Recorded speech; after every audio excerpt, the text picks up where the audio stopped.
Good morning. Welcome to Let's Get Growing Facebook Live. It's a lovely frigid day in January. So we're in the greenhouse. We're going to be talking about one of the more popular ferns that we have available to us as gardeners, the Boston fern. We talked a bit a couple of weeks ago about ferns with rhizomes and things, and how much drought they'll take and dryness they'll take. Boston fern's a little bit different than that. Certainly one of our more popular ferns for outdoor use. An extremely popular house plant, of course, but after a while of being in the house, they can get a little bit tired, especially if you're using them outside for the summer, where they grow extremely fast, and then inside for the winter with less than ideal conditions. You might be looking at your ferns that you brought in now at this time of the year and going, they're looking a little bit tired and things. So we'll look at what we can do now to rejuvenate those ferns to get them looking good for spring.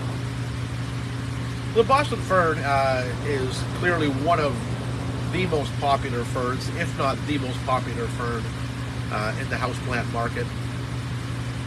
There's lots of different forms out there.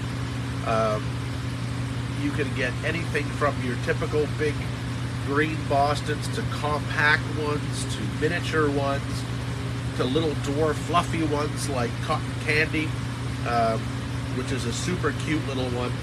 This is a bit of an older plant, but still looking really, really good. Super dense ferny things. Then you've also got a couple of ferns that, to me, are some of the best ferns going. They're related to the Boston fern. They're in the Nephrolepis genus, but they're different species. So you've got Nephrolepis, the one that's often called Emerald Queen. It's a very Boston fern looking, narrow fronds, very upright growth habit. You can see how that is in a 4.5-inch pot, but stands up very straight. This is an outstanding fern for container use, mixed container use, single fern in an urn or a planter. Looks really, really good all the time. Has a very tidy habit, and it's quite easy to grow.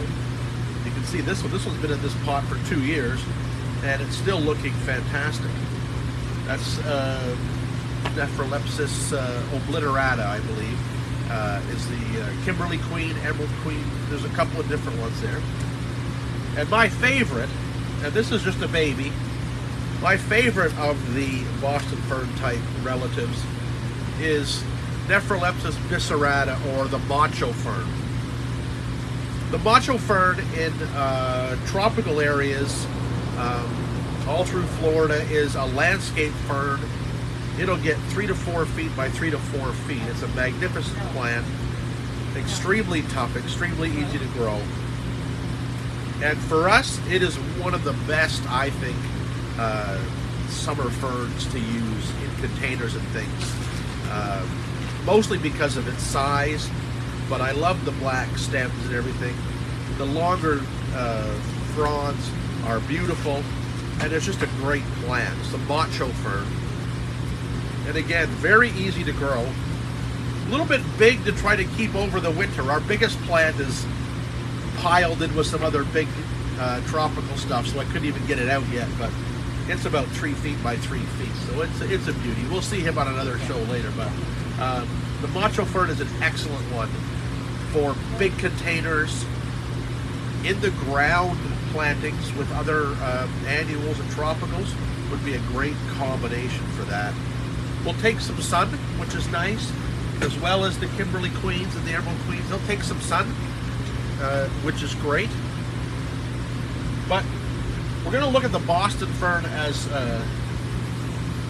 in general today,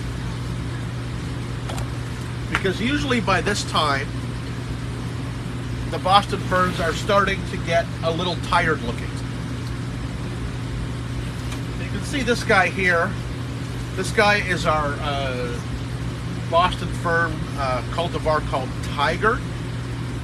And if you look at it, you can see that the fronds are dark green, but it's streaked and mottled with chartreuse. So you get this amazing gold striping and gold splotching in the leaves. A really nice variety, very unusual, and it's becoming very popular now. You can usually get the tigers, the tiger Boston ferns just about anywhere. And there is a beautiful all chartreuse version of this called, oh crud, what the heck's its name? I had it on the tip of my tongue 2 seconds ago. Rita's Gold, that's what it is. Rita's Gold is an all gold Boston fern. And again, a stunner for mixed containers and things. But this is Tiger, and you can look, and even in the greenhouse, he's starting to look a little tired. He's starting to look a little tired because he's dried out a few times. He's got fronds up here that have dried out and lost all their leaves. So he's looking a little bit rough, about what you'd expect from a Boston fern in the house for the winter. We get a lot of dead down here. Now, one thing that's interesting about Boston ferns is that if you were to put them in the ground and grow them as a fern in the ground, all these things that are dead here are actually rhizomes. Now you can see one, there's one working its way out of the pot here right now. It's still bright green. And if that rhizome grows, touches the ground somewhere, you get a new plantlet growing there. That's how Boston ferns increase. So that gives us a bit of an idea on how we can rejuvenate a Boston fern, how we can propagate Boston ferns, because they are rhizomatous. A lot of these rhizomes come out into the air and then just dry up because they have nowhere to go. But some of them are short enough and will colonize the pot around the base. You can actually see it really well demonstrated here on the Kimberly Queen. You can see that we've got some rhizomes that have grown out. They've died off because they had nowhere to go. But if you look at the pot, you can see that rhizomes that had somewhere to go are doing just fine. There's a new one growing here. So there's lots of options for rejuvenating the Boston ferns. One thing that you can do with these, I should have grabbed another one so I could demonstrate it. One option for rejuvenating the Boston fern is simply just cutting them all the way back. There's really no reason why you can't, because if you look, I'll do a little section of this, but you can see we've got some fresh fronds growing here. So all these old ones around it really don't need to be here. And you can go in right near the base and just clean out dead fronds. Some of these really old ones that are looking very tired, you can get rid of those.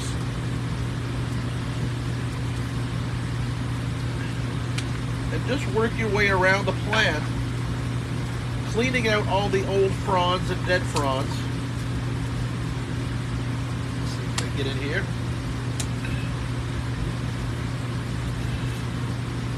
And leaving just the new, young, fresh shoots to take over.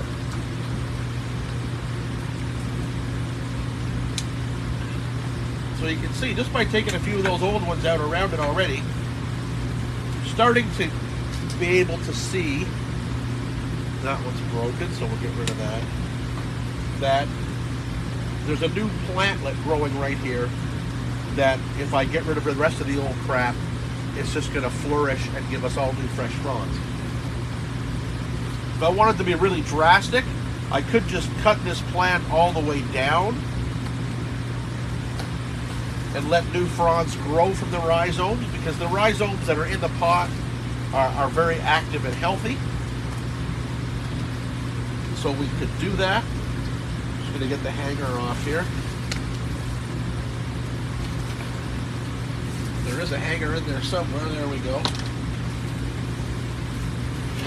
Now, if you wanted to do that and keep your plant intact, you can. But here's what the interesting thing is. When you take it out of its pot, look at the mass of rhizomes growing in that pot.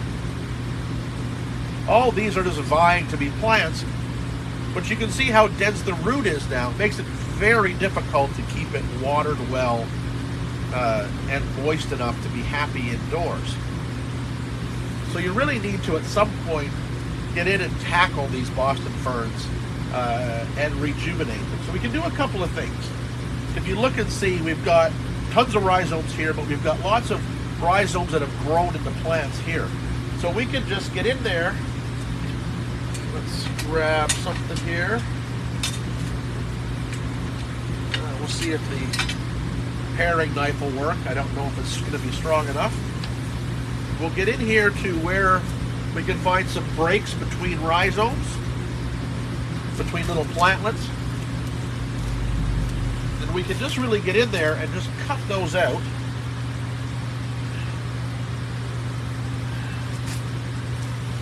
When the ferns get this dense, it's very hard to keep them looking good because they dry out so fast, but they don't want to be sitting in water. So, you know, you're almost watering on a daily basis, so you don't really want to do that. So you get in there and you cut out a section, take it right out of the main plant, and we've still got lots of main plant left. But then we can work with a new section. And we've got 1, 2, 3 good growths here, lots of new fronds coming. So then we can go in, get out that old stuff,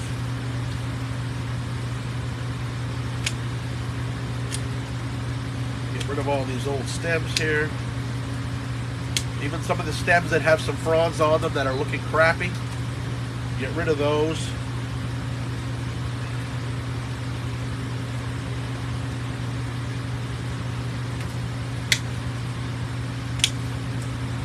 You can see our plants getting better and better looking all the time just by getting rid of the mass of old, dead fronds and rhizomes that get clogged up in there. So that's what you really want to get rid of. If you take them right down, then you almost don't even notice they were ever there.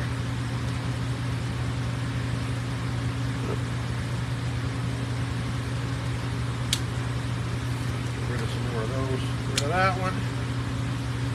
A couple more on this side.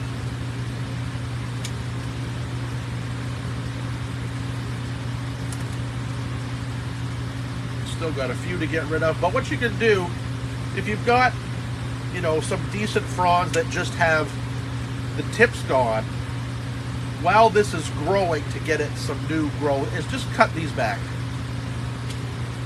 Just cut some of these straggly ones back. They're going to go eventually, so you don't really not hurting anything. And we've almost, look at that, we've almost got a decent looking Boston fern again already. And we haven't done anything other than just divide off a little chunk of the basket. So we can, like I say, we can shorten these if we need to, just to tidy it up a little bit. And there we go. We've got our new Boston fern ready to plant. It's got lots of new growth. I broke that one by accident, but it's got lots of new growth coming. Obviously, there's a ton of rhizomes there in the soil. So we can just take this now and just pot it up. Don't know if I've got a decent sized pot or not. Doesn't really matter. I think I'll use this.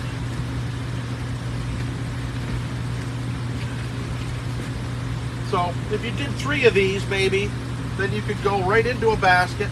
You don't need to do any more pulling of roots or anything because they're already cut. So they're going to branch. Get some fresh soil in there. Get the rhizomes buried a little bit more deeply again. because they tend to lift themselves out of the ground.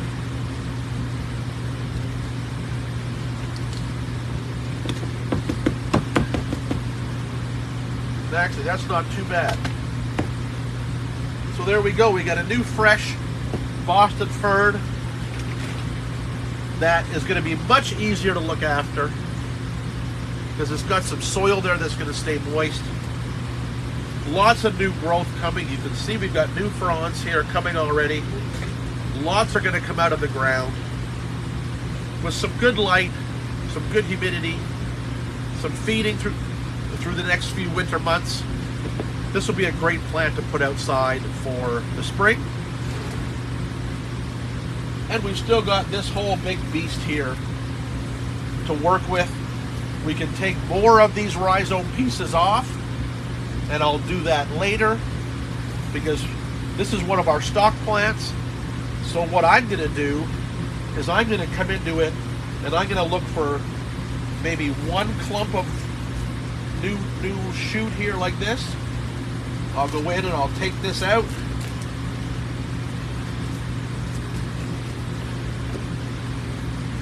And then I'll do the same thing, but I'll put this in a 4 or 6 inch pot.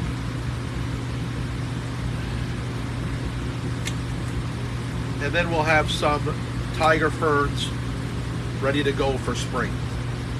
Easy to put into mixed containers, mixed baskets, stuff like that. They go well with so many things that the Boston ferns are great to use. So Kim? Jeff? Yep. Sophie wants to know what the difference is between a Boston fern and a Kimberly Queen fern. Well, they are actually two different species. If you sort of look at the habit, Boston fern has that very full sort of arching fronds, whereas the Kimberly Queens are very upright. Kimberleys are also quite narrow. You can see how narrow these leaves are. The bigger Boston ferns can get quite wide. Other than that, the differences would be botanical, and we would probably see them with the naked eye because when you get into ferns, you're talking about different spore structures and stuff like that, differentiate the species. But for the gardener, all you need to know, regular Boston ferns, big and fluffy, Kimberly Queens and Emerald Queens, very upright, Machos, very big and bold. And that's your main ones, and that's the differences between them. And I think it's a question, but she's saying Kimberly Queen works well in full sun. Kimberly Queen is probably the most versatile of the sort of summer annual ferns you can get, because you can use it in full sun as long as it's got moisture. You can use it in shade, you can use it in containers, you can plant it out. It really is a fantastic fern. It's widely available in the spring. You can get it just about anywhere. When you get them in the spring, what's kind of neat about the Kimberly Queens is they're really, the plants we get for the most part come up from Florida. They're grown for the Florida nursery trade. So you get a 1 or a 2 gallon pot that is just jammed full of plant. So you can almost, and probably should, when you get a 2 gallon Kimberly Queen fern, is be prepared to cut it in half right away.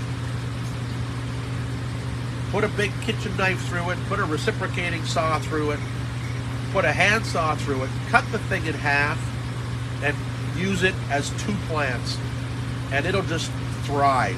They come along so quickly when they're outside. They love it. This one here, again, I could be taking this, dividing off all of these little babies from the rhizomes. You can see it's not as pot bound right now, so it would be easy to take these babies off. I can probably do it there, almost probably by hand. Nope, there's a pretty good root rhizome still holding it to the main plant, so we'll cut that. And there we go. There's a beautiful Kimberly Queen, Emerald Queen, ready to pot on and go into your mixed planter. So think about those Boston ferns. So often we see the Boston ferns left hanging until they freeze dead on somebody's porch. But we can do a lot with them. They can be a bit tricky to keep for a long time indoors, but if you get them in the midwinter, cut back, clean up, maybe divide off some pieces, get your older plants into some fresh potting soil, and if you remove these side babies, then you got lots of room to do that in the same size pot. Feed it. It'll be great to put back out, and you'll have more with little babies. Have we got any more questions today, Laura? No, those are the only questions. All right. Thanks for joining us. We'll be back here again next Sunday on Let's Get Growing Facebook Live. If you're interested in our trips, our Scotland trip in August is basically sold out now, which is fantastic. We've got some room on our Chelsea Flower Show trip in May. We've added more gardens to that trip now. So if you want more information, just give Marjorie an email at marjorie@masonhousegardens.com, and she can fill you in on what places we've added and what the status is. We've got room for about maybe 8 or 9 more people, and that'll fill that trip up. If Chelsea's ever been on your bucket list, this is going to be a great year to go. I'm looking forward to it. I've never been, so it's going to be an exciting trip, and I know Paul's never been, so it'll be exciting for him too. That's it. We'll see you next week on Let's Get Growing Facebook Live.